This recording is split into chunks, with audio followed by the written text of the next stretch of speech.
नमस्कार दोस्तों, मेरा नाम रमन रघुवंशी। हिमाचल प्रदेश में पैदा हुआ एक दुबला पतला सा लड़का जिसे बचपन में ही प्लास्टिक का कीड़ा काट चुका था। प्लास्टिक का कीड़ा जो ना सड़ता है ना गलता है, बस काटे जाता है। इस कीड़े को फिल्म इंडस्ट्री का कीड़ा भी कहा जाता है। खैर, कीटनाशक की तलाश में घूमते भटकते मैं शिमला पहुंचा और वहां पर रंगमंच यानी थिएटर की कुछ एक आंशिक बारीकियां सीखने के बाद मैंने सोलन हिमाचल प्रदेश में बच्चों को रियलिटी शोज के लिए प्रिपेयर करना शुरू किया। यह बात जी टीवी इंडियाज बेस्ट ड्रामेबाज सीजन 4 की है। मेरे कुल 6 स्टूडेंट्स में से 4 मुंबई पहुंचे और इन 4 में से एक नन्हे कलाकार ने टॉप 6 तक बेहतरीन परफॉर्म किया। उसके साथ मुंबई जाना हुआ और फिर हुआ कुछ यूं कि ना तो मुंबई ने मुझे छोड़ा और ना ही मैं मुंबई को छोड़ना चाह रहा था। खैर, 30 सितंबर को मेरे स्टूडेंट उस पहाड़ी बाबू ने अपनी पारी पूरी की और वो लौट आया हिमालय की हसीन वादियों में। और 26 अक्टूबर को मैंने भी एक लंबी छुट्टी प्लान की। अपने गिने चुने बचे खुचे दोस्तों को फोन किया। बोरीवली से पश्चिम एक्सप्रेस में गरीबों वाला 3rd AC का टिकट लिया और निकल पड़ा हिमालय की ओर। और 27 अक्टूबर की शाम को पूरे 5 बजे मैं चंडीगढ़ के पास कालका स्टेशन पर था और फिर वहां से अपने दोस्तों के साथ चलती फिरती पार्टी करते हुए मैं सोलन पहुंचा। शिमला से 48 किलोमीटर पहले बसा सोलन, जिसने मुझे मेरे अतीत में जाने पर विवश कर दिया था। खैर, जैसे कैसे रात बीती और सुबह 7 बजे हम निकल पड़े अपने लक्ष्य की ओर और हमारा लक्ष्य था चूड़धार। सोनू, रजत, रॉकी और मैं, हम चारों को पहुंचना था समुद्र तल से 11,965 फीट की ऊंचाई पर स्थित चूड़धार, जो कि अधिकतर बर्फ से ढका रहने वाला महादेव का एक धार्मिक स्थल था। सोलन से नौराधार पहुंचने के बाद हमें सेंचुरी एरिया में 6 किलोमीटर की चढ़ाई चढ़नी थी, वो भी पैदल। पर नौराधार से 23 किलोमीटर पहले ही हमारी कार हमें धोखा दे गई, बिल्कुल वैसे जैसे रॉकी को धोखा दिया था उसकी गर्लफ्रेंड ने। खैर, रजत ने भी रॉकी की ही तरह कार के टायर पर लात मारने में देर नहीं की और हम सवार हो गए एक लोकल बस में। और लोकल बस मीनू कोच, जिसने हमें नौराधार तो पहुंचाया पर शाम के 4 बजे। अब हम बस इस दुविधा में थे कि चढ़ाई अभी चढ़ी जाए या फिर सुबह चढ़ी जाए। तभी हमारी जवानी आंदोलित हो उठी और हमें उसने हिम्मत दी और हम निकल पड़े चूड़धार की ओर।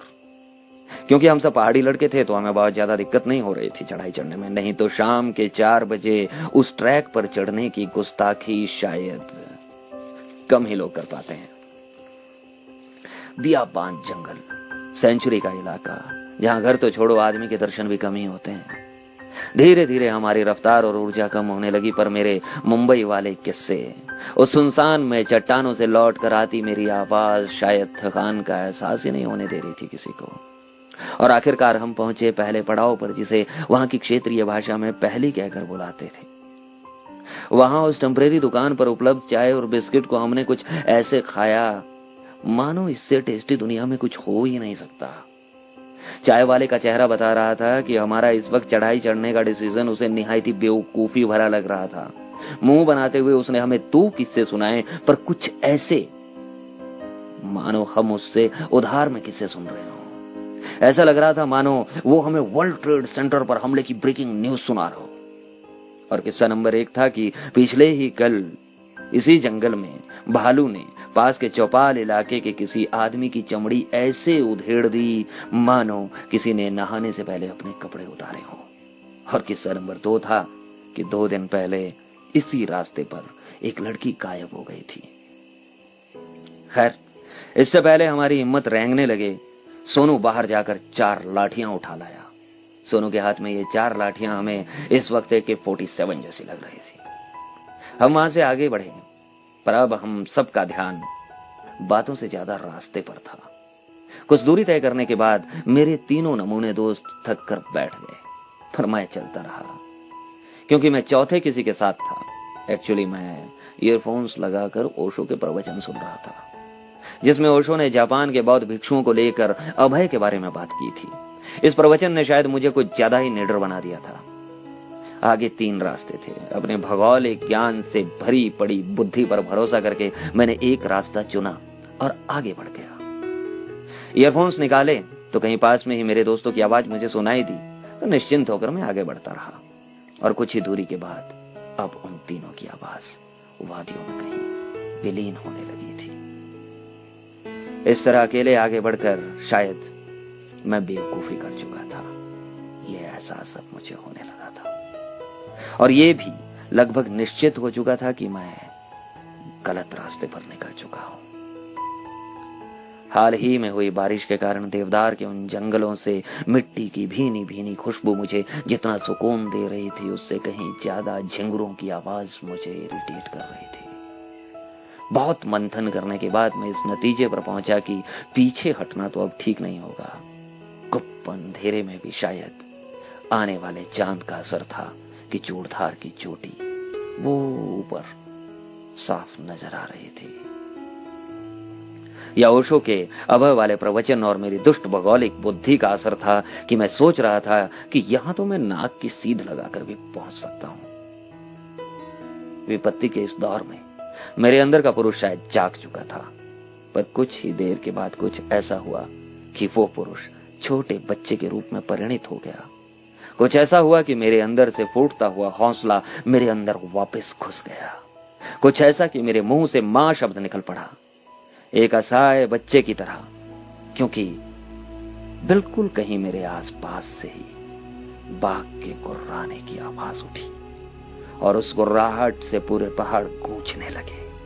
मेरे बाल बिना जेल के ही खड़े हो चुके थे, क्योंकि ये कोई चिड़ियाघर का बाघ नहीं था, ये जंगली बाघ था। मैंने अपनी रफ्तार बढ़ाने की बात सोची, पर मेरे पांव में मानो किसी ने लोहा बांध दिया हो। जंगल में जिस किसी का बाघ से सामना हुआ हो, वो समझ सकता है कि बाघ के आसपास कैसी ऊर्जा प्रवाहित होती है। अपनी गलती होते हुए भी मैं मन ही मन अपने दोस्तों को ये हिंदी और पंजाबी में उच्च दर्जे की गालियां दे रहा था। तभी मुझे महसूस हुआ कि मेरे पीछे कोई है,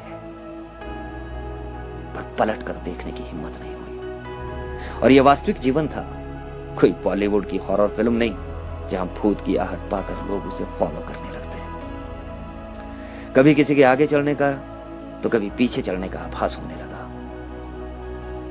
अब तक नजदीक लग रही चूड़धार की असल दूरी का एहसास अब मुझे होने लगा था, और यह भी निश्चित हो चुका था कि अब मैं कई सौ किलोमीटर में फैले इस जंगल में बुरी तरह से भटक चुका हूं। पर तभी मुझे दूर सामने आग जलती नजर आई। मुझे लगा कि शायद यहाँ कोई गुज्जरों का डेरा होगा, क्योंकि मुझे पता था कि पोंटा साहिब, काला आम और यमुनानगर आदि क्षेत्रों से गुज्जर अपनी भैंसों के साथ इस जंगल में आते हैं। पर पास जाकर देखा तो मैं गलत था। यहाँ 3 कमीने बैठे हुए थे, सोनू, रजत और रॉकी। मुझ पर नजर पड़ते ही रजत मुझ पर टूट पड़ा। बक बक बक बक बक बक बक बक। साले, मुझे तो लगा था कि तू बाघ का डिनर हो गया। पर तभी रॉकी ने कहा कि बाघ तब तक आदमी पर हमला नहीं करता जब तक वो आदमखोर ना हो। यहाँ सोनू सामने बैठा मुस्कुरा रहा था कि रोशनी में उसका मुस्कुराता चेहरा किसी डेविल की तरह लग रहा था। सोनू ने अपनी मुस्कान समेटते हुए कहा कि साले, हम पिछले 2 घंटों से तुझे ढूंढ रहे हैं, अब तक तो हम चूड़धार पहुंच जाते। चल, अब तू सबसे पीछे चलेगा। पूरे ट्रिप की मम्मी दीदी करती तूने। अंधेरी रात, बियाबान जंगल, कतार में सबसे पीछे, और फिर कुछ देर पहले घटी घटना। डर तो लग रहा था भाई, पर तभी रॉकी ने कहा कि अरे इसे आगे ही चलने दो, कम से कम हमारी नजर में तो रहेगा। अब तक चांद उभर कर आ चुका था और पहाड़ी पर ऐसे दिख रहा था मानो वहां से बैठकर हमें ही देख रहा हो। ऐसे माहौल में लव स्टोरीज बहुत मददगार होती है, तो मैं अपने दोस्तों को अपनी 7th क्लास की लव स्टोरी सुनाने लगा, और पता भी नहीं चला कि हम कब चोटी पर पहुंच गए। अब चांद वहां नहीं था, वो अब हमें दूसरी चोटी पर नजर आ रहा था। मैंने लंबी सांस लेकर अपने पीछे आ रहे अपने दोस्तों से कहा कि देखो रे, यहां से आपको सोलन, शिमला, चंडीगढ़, अंबाला सब नजर आएगा। धौलाधार के पहाड़ों से लेकर केदारनाथ, बद्रीनाथ तक की पहाड़ी वादियां, पूरा हिमालय एक साथ। कोई जवाब न मिलने की स्थिति में मैंने पीछे मुड़कर देखा तो वो तीनों नहीं थे। मुझे लगा कि शायद मेरे साथ मजाक कर रहे हो, पर तभी मुझे पास ही कहीं से भालू की आवाज सुनाई देने लगी। हे भगवान, मतलब मेरे दोस्त।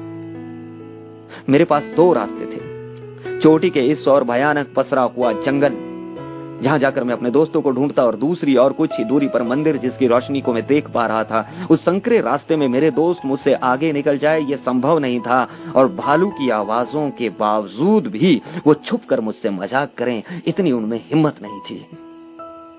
मैं जल्द किसी निर्णय पर पहुंचा और वहां से भागा, और उतराई उतर कर मदद की उम्मीद में मंदिर पहुंचा तो वहां पर कुछ मशाले और टॉर्च लेकर लोग कहीं जाने की तैयारी में थे, जिनमें से 2 आदमियों के पास बंदूकें थी। तभी सामने से आवाज आती है कि अरे जिंदा है साला। देखा तो ये रजत की आवाज थी। सामने बैठे रॉकी ने सर उठाया, उसके चेहरे पर खुशी साफ नजर आ रही थी। तभी रजत ने मेरे पास आते हुए कहा कि साले हमें तो लगा था तू बाघ का डिनर हो गया। तभी रॉकी ने कहा कि बाघ तब तक इंसान पर हमला नहीं करता जब तक वो आदमखोर ना हो जाए। मैं कुछ समझ नहीं पा रहा था। तभी सोनू ने कहा कि साले हम पिछले 4 घंटों से तुझे ढूंढ रहे हैं। मैं हैरान था, अगर मेरे दोस्त यहां थे तो फिर वो 3 कौन थे? अगर आप समझ पाए हो तो कमेंट बॉक्स में जवाब दीजिए, और अगर नहीं तो नेक्स्ट एपिसोड में हम आपको बताएंगे कि वो 3 कौन थे।